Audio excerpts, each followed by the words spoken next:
When a fellow officer calls for assistance and is in need of help, you better run like you've never run before to get there to help. Hi, I'm Gary York, True Prison Stories. Please subscribe if you like this video. Something came up this morning in a discussion with some fellow officers about officers who run the opposite direction. Have you ever seen that? To get help when you're in need of help. Officers that freeze up when they need to be going to the threat and helping their fellow officer. So I want to discuss this because we have no room for cowardice in corrections. Everyone's life depends on everybody being ready and able to run to assist. In my opinion, I like to think of it in this manner. When I have a fellow officer that is in trouble, being attacked by an inmate, for example, and calling for help, I like to think of it as an active shooter scenario. You would run directly to the active shooter and not wait around, right? We have to get to that active shooter to prevent them from harming other people. Well, it's the same thing when we're running to help a fellow officer. We have to run to the threat, not away from the threat. Run to the threat, and as you're running to the threat, it's very easy to get on the radio as you're going to the threat and make contact with master control, a supervisor, someone, but announce that you need assistance in dorm such and such, officer in trouble, officer down, officer being attacked, whatever you have to say in plain English, because let's be honest, folks, when an officer's in trouble, there's no need to try to use big fancy words, in my opinion. No need to try to use codes. We have an officer being attacked by an inmate. We have an officer down. We have an officer in trouble. Plain language, in my opinion, gets more attention when you are telling exactly what is happening. Now, you can do this calling on the radio as you're running to assist your fellow officer. Don't stop and wait around for an answer, okay? Call it in as you're going to assist a fellow officer, because every second counts when you're helping a fellow officer in need. If you stand around and wait for someone to say, 10-4, need assistance in dorm, all available units respond to whatever dorm you're in, those few seconds as you're standing around, your fellow officer could be seriously injured. So you need to be calling it in as you're running to the threat.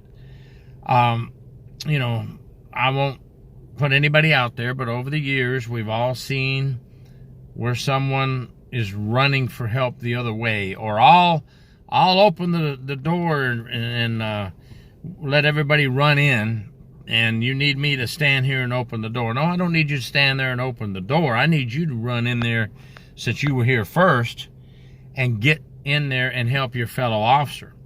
You don't need to be, we don't need a doorman, we need help.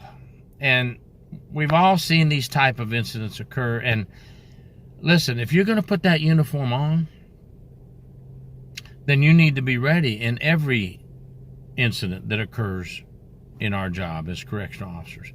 Why in the world did you join to be a correctional officer, put the uniform on, and sit around and not respond?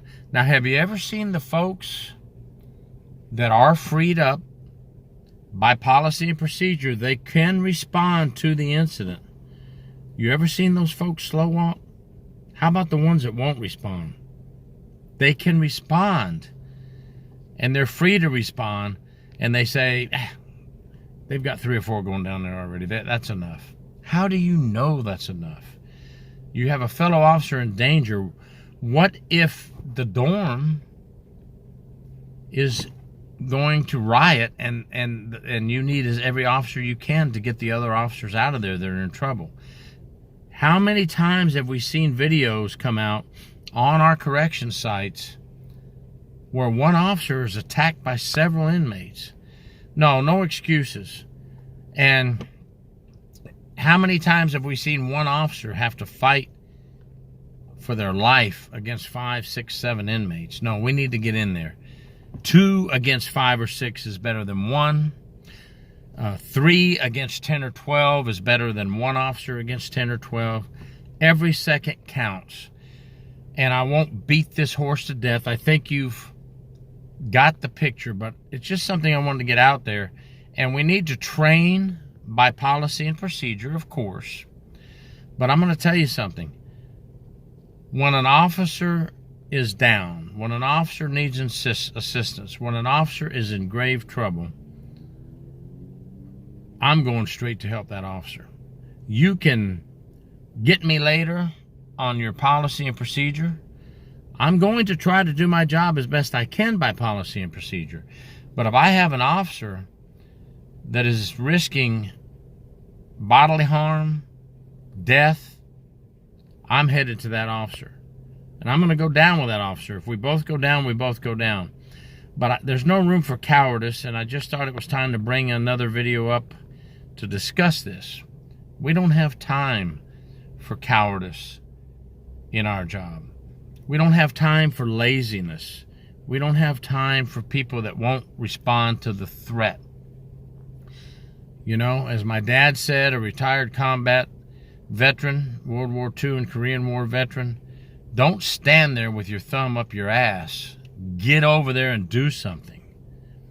And in today's world, with the policies and procedures tending to lean a little more to the inmate side, I'll go ahead and say it, we need to help each other on the front line. We need to back each other up. We don't need to be scared of losing our job when an officer is in severe trouble. Let's save our fellow officer first. We'll deal with the policies and procedures later. But I want to see my fellow officer come out safe and sound every time. And if I'm there, I'm putting my life on the line as well to save my fellow officer. If you're not willing to do that, maybe you need to check yourself and check if you need to be wearing that uniform, okay? Officers first, fellow officers first. Thank you very much. Gary York, True Prison Stories. Please subscribe.